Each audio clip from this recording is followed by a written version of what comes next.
Coefficient d'une fonction linéaire.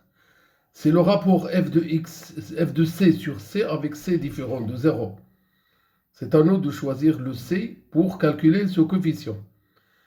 Et dans la plupart des exemples qu'on cherche à traiter, le c il est connu.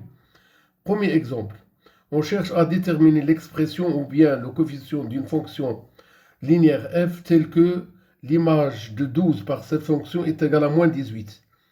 Eh bien, le coefficient, c'est le a qui est égal à f de c sur c avec c est égal à 12. On note a est égal à f de 12 sur 12, c'est-à-dire moins 18 sur 12, qui nous donne moins 3 demi. Moins 3 demi, c'est le coefficient de f. Et on note f de x est égal à moins 3 demi x. Un deuxième exemple.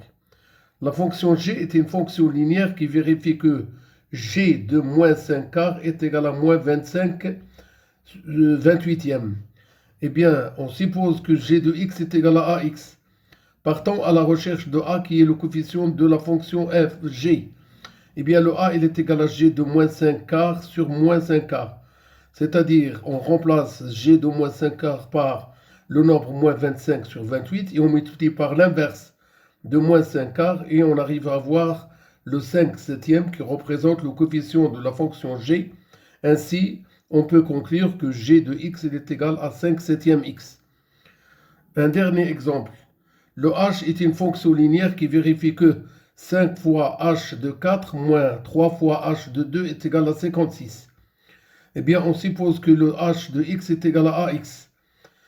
On doit bien trouver la valeur de a. Le 5h de 4 moins 3h de 2 est égal à 56.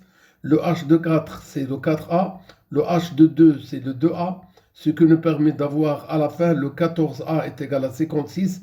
Alors le a est égal à 56 sur 14, c'est-à-dire le a est égal à 4. Et on doit conclure à la fin l'expression de h, à savoir que le h de x est égal à 4x.